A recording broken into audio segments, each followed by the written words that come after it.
All right, so let's get started on some while loops. A while loop is a condition-based loop. Anyone have an idea what that means? Thomas? A condition-based loop. As long as something is a variable, something, it will continue to do something. That's exactly it. As long as a certain condition is true, we're going to run some code. Doesn't that sound familiar? If a statement is true, we're going to do some code. As long as a statement is true, we're going to do some code. If statement that repeats itself. So if we do let's do x is 10.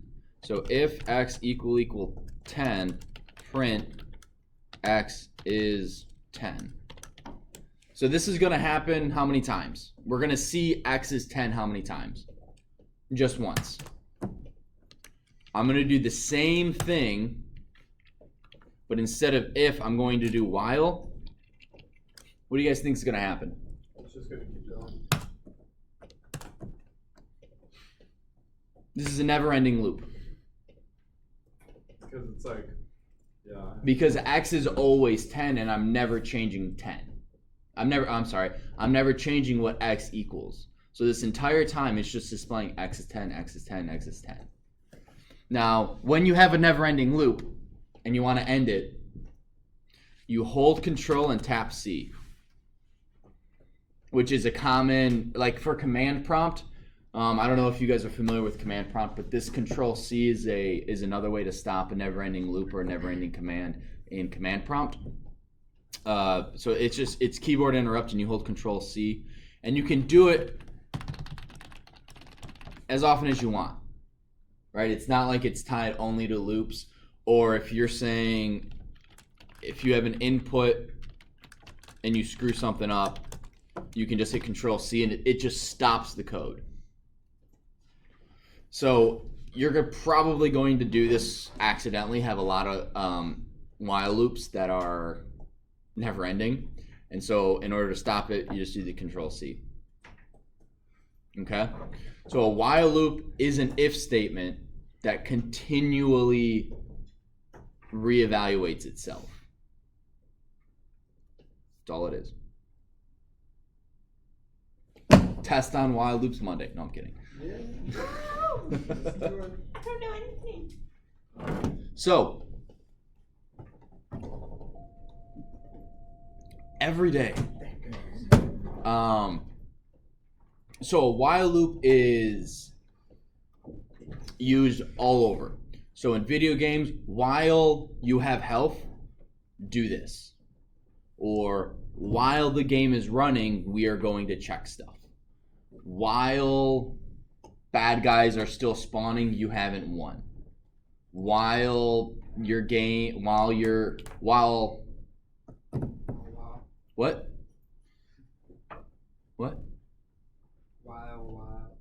You can't do while, but you can do while true. Could you have a while statement inside a while statement? Oh yeah. Nice. So like you can have while true, name is input,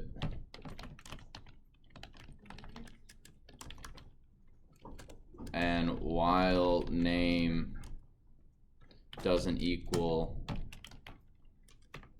Zach. Oh, this is actually a good question for you guys. What is this line of code doing? Those 4 lines of code. Is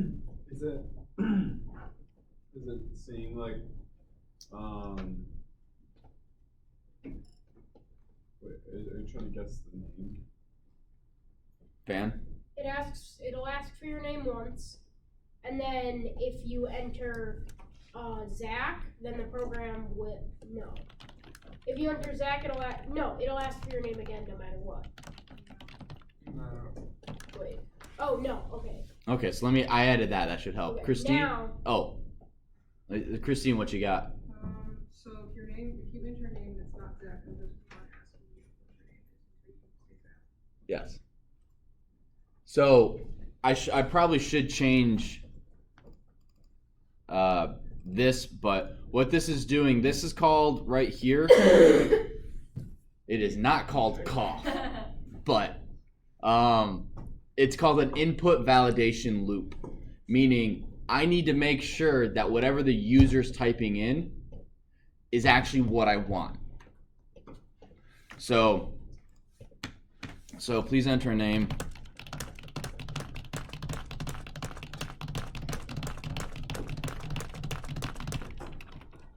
Oh.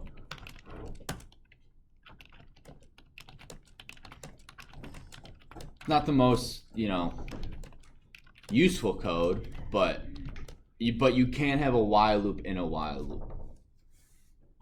Just typically, like in our video game, we only have one while loop. And then in that loop, we have a bunch of if statements. He understands. Good answer, Matthew, by the way. Any questions?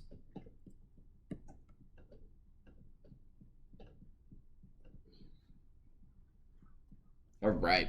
So what we're going to do is Control C. We are going to simulate a dice roll. Okay?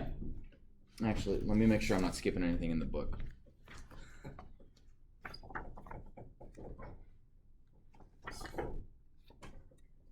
An annoying while loop. That's an actual section in the book.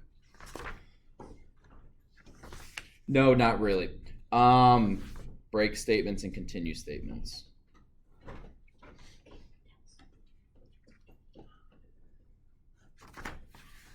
Okay. So, we're going to simulate a dice roll. We're going to simulate a little, dice roll. How many times can I say that in a class? All right, so if I'm doing a dice roll, what's the first thing I need to do? Makaya, do you got an idea? It's not input, it's import. Import random. Now, you got a hand, Katan? Yeah. Ooh, what's next? Then you have to set the values from 1 to 6. Yep, we got to do random.rand int from 1 to 6 or 0 to 6? 1 to 6, correct. And we got to put this as the dice. All right. So this is how you would simulate a dice roll. Now what we want to do is we want to continually roll the dice until we get a 6. So JD, you got an idea of how that would work? Same thing like you're doing with the names. So like wow, maybe wow random dot int equals. Oh, well, I already have that saved as dice. Oh yeah, so sorry. While dice does not equal 6. Print roll again. Rolling again. And then what do we need something else? I got Caleb saying no. Will dice ever change with our code? No, because this line of code up here only runs through once. So if it randomly picks 5 while dice doesn't equal 5, it's going to print rolling again and then just go with rolling again. So Libby, do you have an idea of how to prevent that from happening?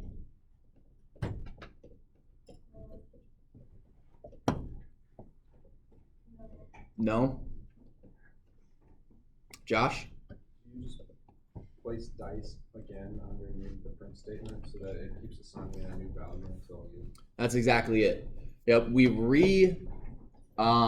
define what dice means inside of the while loop. This is really, really important. For writing a while loop, you have to make sure that this statement, this variable, can change. If you never code in your code, if you never reuse this variable inside your loop, whatever the expression is that the condition is based on, if you never change that variable or you never have a way for that expression to be false, your loop will never ever end.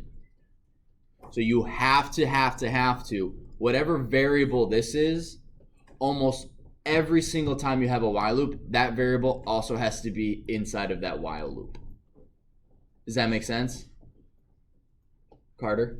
Can you explain that again? Yes. So if I say, if you are wearing a white shirt, you owe me $10. And you never ever change your shirt, you're always gonna owe me $10 every time I see you, right? If we don't have this line of code right here, I'm gonna comment it out. That means you're always wearing a white shirt and you always owe me $10. Whereas if you have this line of code where we redefine dice, that's the changing of your shirt. You're still wearing a shirt, but it's not white, so you don't owe me money. Is that? Yeah, do you understand? So is whatever condition the while loop is dependent on, that condition has to change somewhere. It could be 40 lines into the while loop. It could be the very beginning. It could be based on math. It could be based on a user input, that sort of thing.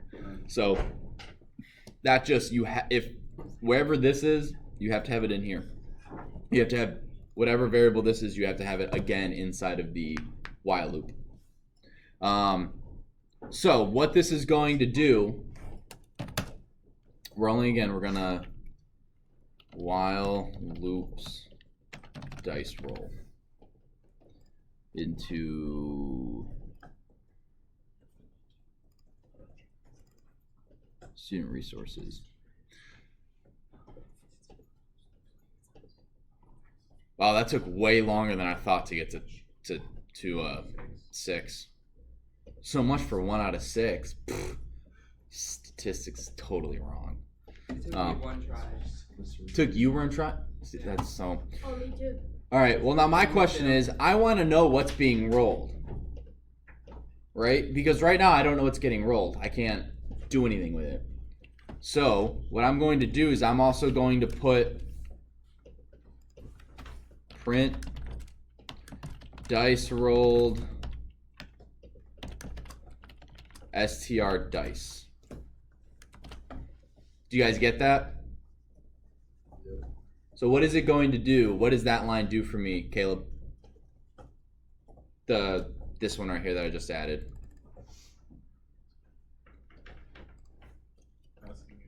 Well, hang on. No, I'm asking Caleb.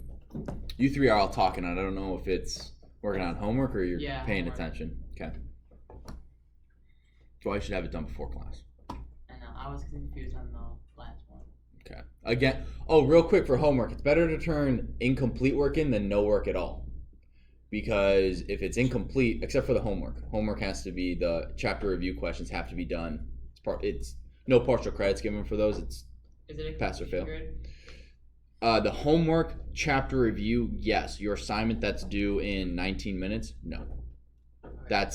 But again, it's better to turn 75% of your work in than nothing, because I can give partial credit.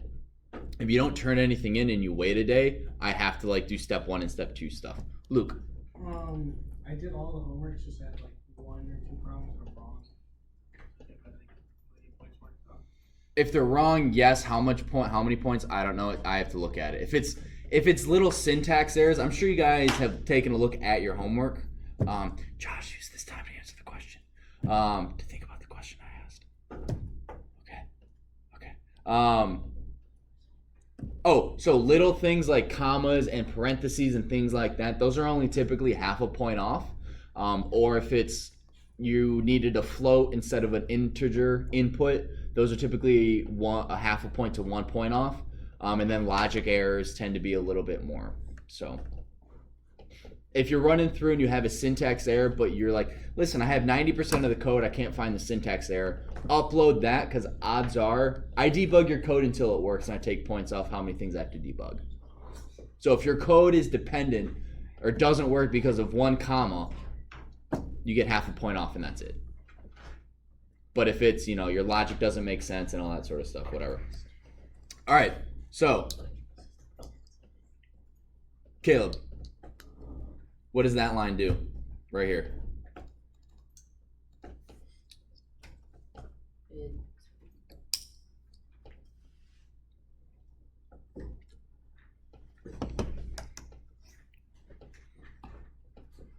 Ignore everything else, right? It's just, I want to know, what does this line do?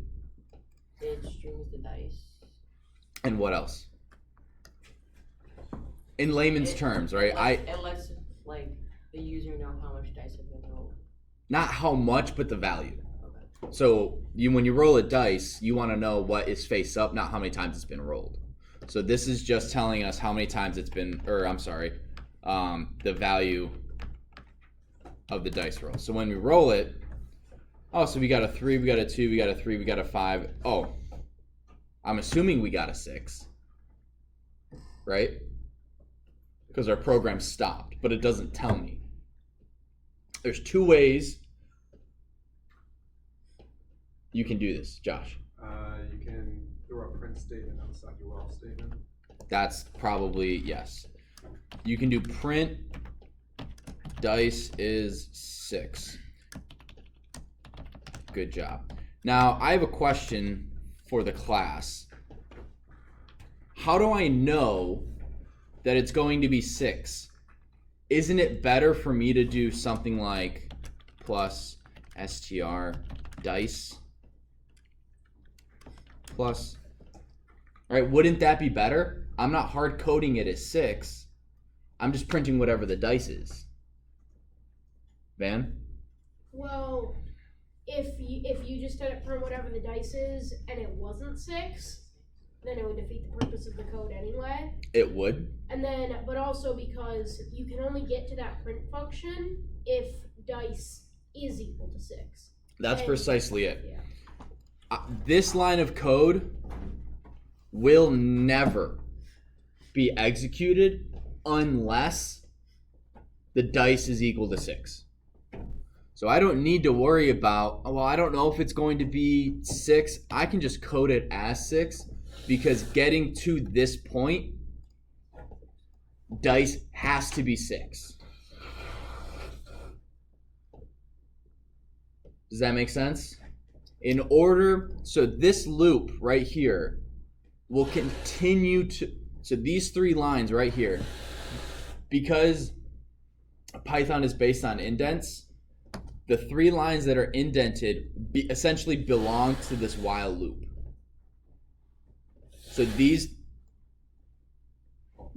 3 lines will be repeated ad infinitum until dice doesn't equal 6. Should I go outside? It's just so funny because I would pause, and then as soon as I would start to talk, you would blow your nose, and then I'd pause. So no, you don't have to go outside. Okay, you're purposely getting louder. No, someone said if I Just blow if I your did it louder once, I would have to do it again. But I still think so. Just when you're done, use the hand sanitizer. All right. Okay, here we go. Whew. So this line, Sorry. don't worry about it, dude. I totally get it. This line will never ever be executed unless this line is false. So I'm gonna draw on this a little bit. Full screen snip.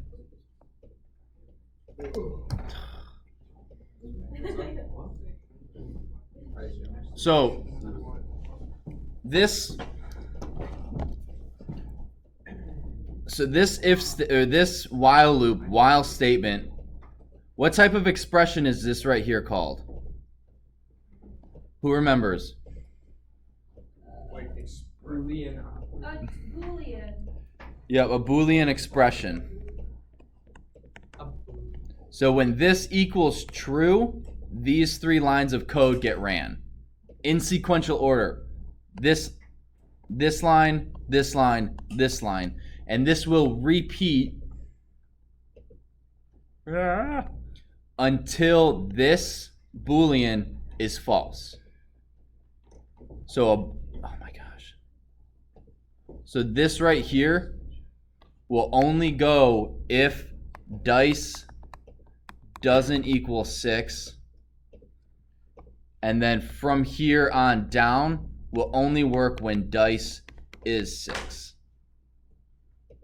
Because a loop repeats itself until this is false, and then what it does, the moment it's false, the iteration it's false, it jumps down to the next indent that's even with while. Tracking with me? You got it, Nick, or? Sure. Okay. Yes. The fact that no one has had a question,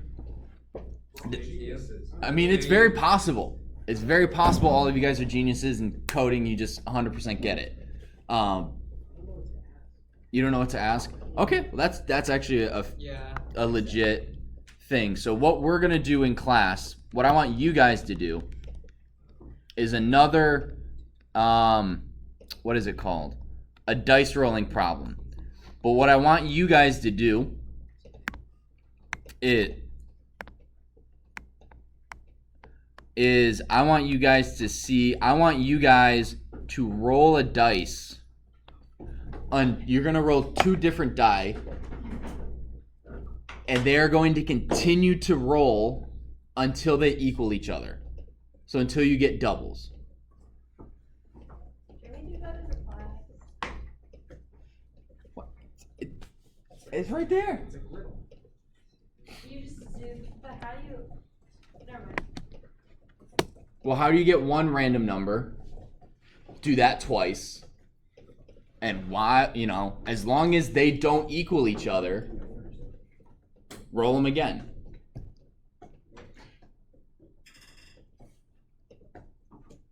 All right, we're going to stop there.